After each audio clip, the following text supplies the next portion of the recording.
Lunch break ஆயிடுச்சுல, இந்த ஓவர்ல எப்படியும் விக்கெட் விழுந்துரும். அப்புறம் ஸ்கோர் பட்டக்குன்னு இறங்கும் பாரு. நம்ம பெட் இதுல 10,000. என்னல இது? பிரியாணில கரப்பாம்பூச்சி இருக்கு. எங்க ஹோட்டல்ல கரப்பாம்பூச்சி இருக்காது, பெருச்சாளி தான் இருக்கும். அப்படியே தானே நல்லா இருக்கும். எந்த ஓவர்ல சிக்ஸர் அடிப்பாங்க, எந்த ஓவர்ல விக்கெட் விழுன்றது நமக்கு முன்னாடியே தெரியும். அதுதான் நம்ம ஸ்பெஷல். அதிர்ஷ்டங்கிறது பாத்தியா, அது நம்ம பேக் பாக்கெட்ல எப்பவுமே இருக்கும். அதிர்ஷ்ட தேவதை எப்பவுமே நம்ம பாக்கெட்லயே இருக்கா. பரிசு உங்களோடதா? யாரா நீங்க கும்பலா வந்திருக்கீங்க? அந்த மதுரைக்காரன் உன் கூட தான் இருக்கானே, இப்ப எங்கடா இருக்கான்? பணத்துக்காக இவ்வளவு ரிஸ்க் எடுக்கணும்னு என்ன அவசியம்?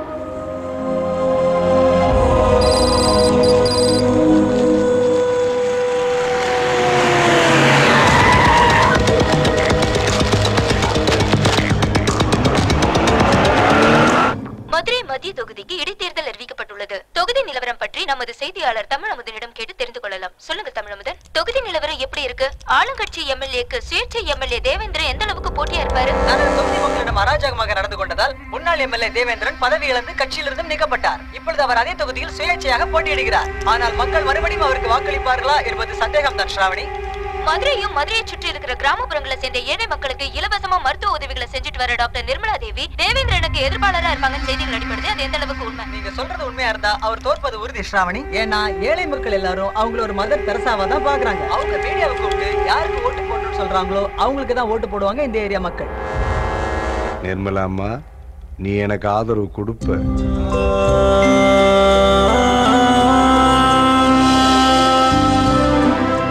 அண்ணா அண்ணா பசிக்குதுண்ணா, சாப்பிடுறதுக்கு ஏதாவது கொடுங்கண்ணா ப்ளீஸ்ண்ணா. உன் அம்மா அப்பா எங்கப்பா இருக்காங்க? எங்க அம்மா செத்து போயிட்டாங்க, எங்க அப்பா ஜெயில்ல இருக்காரு. சரி, என் கூட வா.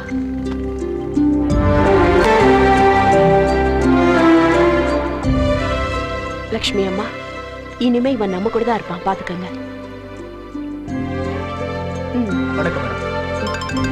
Good morning ma'am. Morning. Hello, என்ன டாக்டர் அம்மா? யாருங்க நீங்க? தேவேந்திரம்மா. சொல்லுங்க, உங்களுக்கு என்ன வேணும்? இந்த இடைத்தேர்தல்ல நீங்க என்ன சப்போர்ட் பண்ணணும். உங்க அரசியல்ல எனக்கு எதுக்கு தம்பி? நான் ஏதோ வைத்தியம் பார்த்துட்டு இருக்கிற சாதாரண டாக்டர். உன் கையில அந்த ஸ்டெதஸ்கோப் தவிர சல்லி பைசா காசு கூட இல்லைங்கிற விஷயம் எனக்கு தெரியும். அது அந்த ஜனங்களுக்கும் தெரியும். அதனாலதான் அவங்க தங்களோட உயிரை விட உன்னை மேலா மதிக்கிறாங்க. நீங்க சொன்னா அவங்க எனக்கு ஓட்டு போடுவாங்க. நான் ஆதரவு கேட்கறதுக்கான காரணம் கூட உங்களுக்கு தெரியும் டாக்டர் அம்மா. உங்களுக்கு இவ்வளவு பெரிய பேரும் மதிப்பும் மரியாதையும் உருவாக்கி தந்தது அந்த ஹாஸ்பிட்டல். அந்த ஹாஸ்பிட்டல் இருக்கிற பில்டிங்கை தானமா கொடுத்தது முத்தையா, என்ன பெத்தவர். அந்த அதிகாரத்துல தான் ஆதரவு கேட்கிறேன். நீங்க நல்லவரா இருந்தா உங்களுக்கு யாரோட சப்போர்ட் தேவையில்லை. நல்லபடியா சொன்னா நீ கேட்க மாட்டேன்னு தெரியும். அதனாலதான் உன் பொண்ணை கிட்னாப் பண்ணிட்டேன். நீ மீடியாக்காரங்களை கூப்பிட்டு எனக்கு தான் ஆதரவு கொடுக்குறேன்னு சொல்லணும். இல்லைன்னா உன் பொண்ணோட பணம் தான் உன் வீட்டுக்கு வரும். ஞாபகத்துல வச்சுக்கோ. நீங்க மிஸ்டர் தேவேந்திரனுக்கு சப்போர்ட் பண்றீங்களா? நான் யாரையும் சப்போர்ட் பண்ணலைங்க. எனக்கும் அரசியலுக்கும் ஒத்து வராது.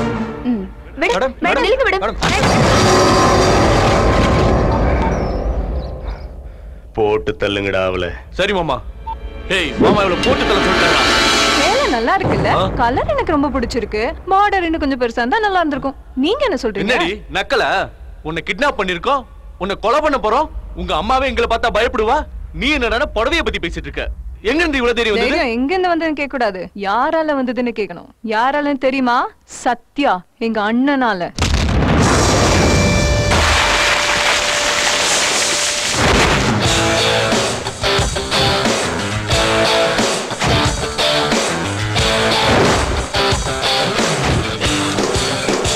மதுரைக்காரன்டா. நண்பன்னா உயிரியே கொடுப்பேன், வம்புன்னா வகுந்துடும். எங்க அண்ணன் கிட்ட கொஞ்ச நேரம் பேசினா எல்லாரும் என்ன சொல்வாங்க தெரியுமா? அண்ணே, நிஜமாவே நீங்க எங்க இருக்க வேண்டிய ஆளே இல்லனே. வணக்கம். வணக்கம். எல்லாத்தையும் நீங்களே அமுக்க பார்த்தா இனி சரி பண்ணிரலானே. இருக்க வேண்டிய இடமே வேறடா. ஆனா இங்கதான் இருக்காரு. எதுக்காக தெரியுமா? எங்களுக்காக. அவர் அனாதையா இருந்தப்ப எடுத்து வளர்த்த எங்க அம்மாவுக்காக. அவருக்கு நான் உயிர். தங்கச்சிக்கு ஒரு சூப்பர் சம்பந்தம் பார்த்து வச்சிருக்கேன். அவன் இந்திய பணத்துல படிச்சுட்டு அமெரிக்கால வேலை பாக்குறவன்ல, அமெரிக்கால படிச்சுட்டு இந்தியாவுக்கு சேவை செய்ய வந்திருக்கவன். நம்ம தங்கச்சிய நல்லா பாத்துக்குவோம். அவ கல்யாணம் இருக்கட்டும்டா, நீ எப்படா பண்ணிக்க போற? ஆமாண்ணா, நீங்க கல்யாணம் பண்ணிக்கிட்டாதான் நானும் கல்யாணம் பண்ணிப்பேன். அப்ப பொண்ணை பாருங்க, கல்யாணம் பண்ணிக்கிறேன், வேலை முடிஞ்சிடும். ஆமா டாக்டருங்களா, ஆளை விடுங்க. சரி பாக்குறியா? எங்க கூட இருனா மட்டும் மாட்டேன், மாப்பிள்ள மட்டும் பாப்ப. ஆமாப்பா, இதையெல்லாம் விட்டுட்டு நீயும் எங்க கூடவே இருந்துற. ஆமா, நான் முரட, என் ஃப்ரெண்ட்ஸும் முரடனுங்க. நாம ஒன்னா இருந்தா அது உங்களுக்கு தான் பிரச்சனை. நான் எங்க இருந்தாலும் நீங்க இங்க இருக்கீங்க. அதுக்கு இப்ப என்னடி பண்ண சொல்ற? அப்பாவிங்களுக்கு அநியாயம் நடந்தாலே சும்மா விடாது எங்க அண்ணன். அவங்க அம்மா ஃபேமிலிக்கு அநியாயம் நடக்கும்போது சும்மா விட்டுருவாரா? விட மாட்டாரு. அவர் ஏதாவது பண்ணுவாரு. அவர் எது பண்ணாலும் உங்க டங்கு வர அந்து போற மாதிரி தான் பண்ணுவாரு. மாமா, அந்த பொண்ணை ஜாக்கிரதையா வீட்டுல கொண்டு போய் விடுறா. மாமா, சொன்னதை மட்டும் செய். என்னடா இது? மாமா இவளை போய் வீட்டாண்ட விட்டுன்னு வர சொல்றாரு. டங்கு வர அந்து போச்சா? என்ன நடந்திருக்குன்னு சொல்லட்டுமா? வாங்களே. என்னடி உன் பிரச்சனை? வாங்க. முக்கியமான போன் பேசிட்டு இருக்கல, ஏண்டி வந்து தொந்தரவு பண்ற?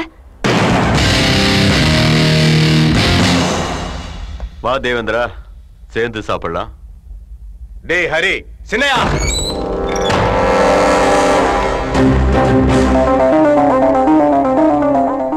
அவனுங்கெல்லாம் சாப்பிட்டானுங்க, நீ தான் சாப்பிடல. நீ சாப்பிட வேணாம். உட்காரு. உட்காருங்கிறாங்க. பொரியல் சூப்பரா இருக்கா அண்ணி, நீங்க வச்சீங்களா? ஆமா. நல்ல பொண்டாட்டி, ஊரே மெச்சுற தகப்ப. அப்படிப்பட்ட தகப்பனுக்கு பிள்ளையா பிறந்துட்டு எப்பரா இப்படி தயாரான? உன்னை செருப்ப கட்டி அடிக்கணும். நீ இன்னைக்கு செஞ்சுட்டு வந்த பாவத்துக்கு இந்நேரம் உன் போட்டோக்கும் மாலை மாட்டிருப்பா உன் பொண்டாட்டி. நீ ஏன் உயிரோட இருக்க தெரியுமா? உன் அப்பம் பண்ண புண்ணியம். வாளுக்கு போன் போடு. இனிமே என்கிட்ட வம்பு வச்சுக்கணுங்கிற விஷயத்த அடியோட மறந்து, மீறி வம்பு வச்சுக்கிட்ட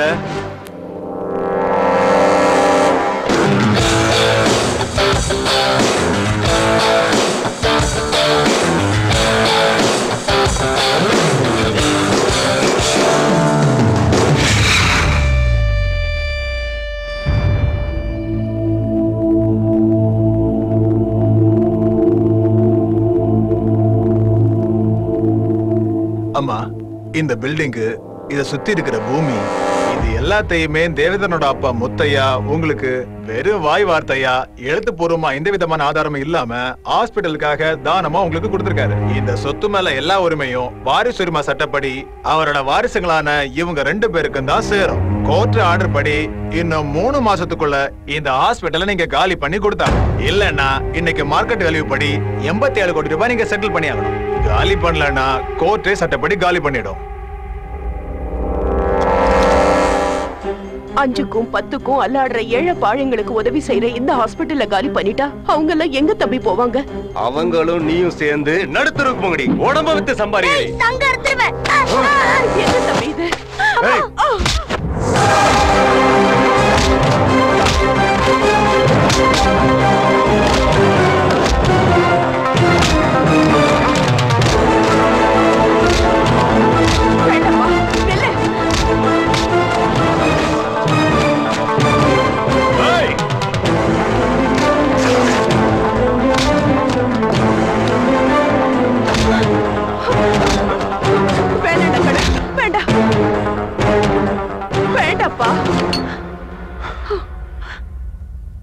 அம்மா நிறுத்துன்னு சொன்னதுனால நிறுத்தின. இல்லனா இந்த மதுரை முழுக்க உள்ள தெருநாய் அடிக்கிற மாதிரி அடிச்சு இழுத்துட்டு போயிருப்பேன். இனிமே இந்த ஊர் பக்கமே நீ தலை காட்டக்கூடாது. உன்னை மதுரை பக்கம் எங்கேயாவது பார்த்தனா இப்படி அடிக்க மாட்டேன், கொன்னு போட்டுடுவேன். போடா.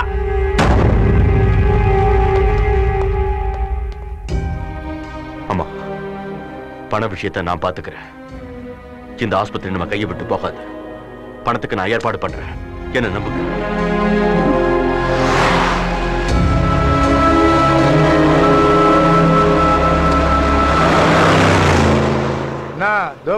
ஹீரோ போறாரு. அவனை ஹீரோன்னு சொல்லாதடா, என் ஈகோ ஹர்ட் ஆகுது. ஆனா அவன் வித்தியாசமா இருக்கான்டா. ரெஸ்பெக்ட் குடுறான்னா செத்துப்போன்னு சொல்றான். அவன் தலைக்கு 1 கோடி ரூபாய் விலை வச்சவன் கிட்டயே வீட்டுக்கு வரேன்னு சொல்றான். இந்த பந்தாவை வேற எங்கேயாவது பண்ண பரவாயில்ல, சிரிஷா முன்னாடி பண்றான். அது மட்டும் இல்ல, சிரிஷா மனசுல அவனுக்காக மணி அடிச்சிருமோன்னு எனக்கு டென்ஷனா இருக்குடா.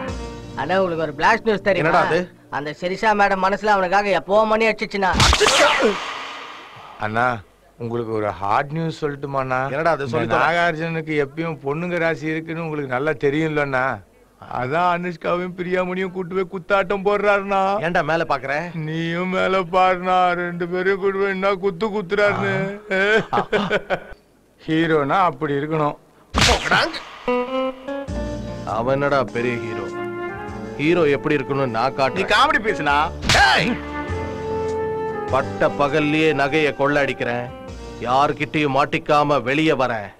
நான் யாருன்னு எல்லாருக்கும் காட்டுறேன்.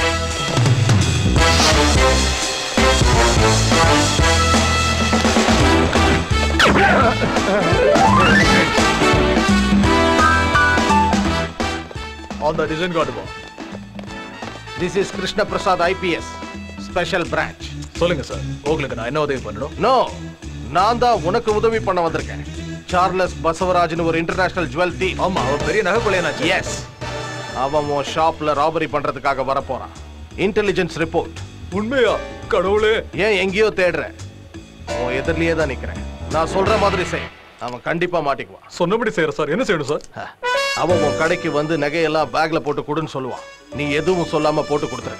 நாங்க வெளியே ரவுண்ட் அப் பண்ணி அவனுக்காக வெயிட் பண்ணிட்டு இருப்போம். அவனை கையும் களவுமா புடிச்சிடும்.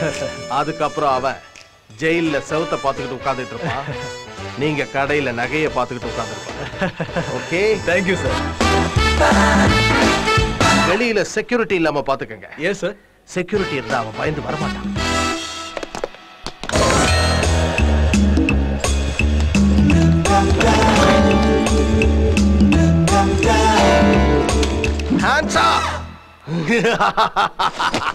இத ரொப்பு.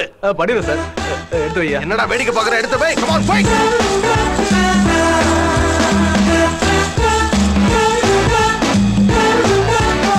அப்போ டர்ன்ல நில்லுங்க. சரிங்க சார். 30 எண்ணிட்டு அப்புறம் திரும்புங்க. 1 2 3 4 5 6 7.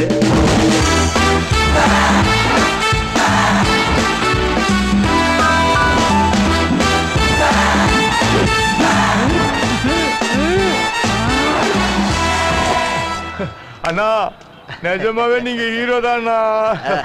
அத போய் அந்த நாகார்ஜுனா கிட்ட சொல்றேன். வாங்க, கொஞ்சம் லெஃப்ட்ல கை போடுனா.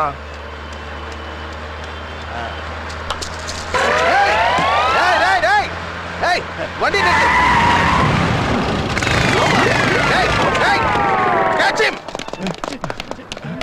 அண்ணா அண்ணா, என்னாச்சுண்ணா? ஒருத்தன் பிரேஸ்லெட் அடிச்சான், இன்னொருத்தன் செயின் அடிச்சான்.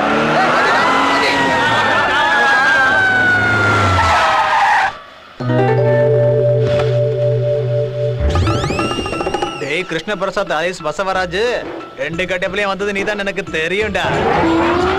இப்போ எனக்கு திருட்டு போன நகையும் கிடைச்சிருச்சு. நகையை திருடும் போது வீடியோல ரெக்கார்ட் ஆனதுனால இன்சூரன்ஸும் கிடைக்க போகுது. உனக்கு தான் ஆப்பு. பிரேஸ்லெட் போச்சு, செயின் போச்சு, இப்ப காரும் போச்சு.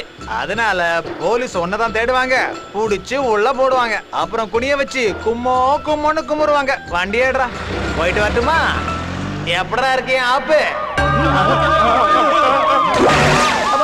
இவனுங்க அவ்வளவுதான் காட்ட முடியும், அதுக்கு மேல காட்ட முடியாது. மத்த கம்பெனிகள் காட்டலாம், ஆனா எங்க கம்பெனி காட்டாது.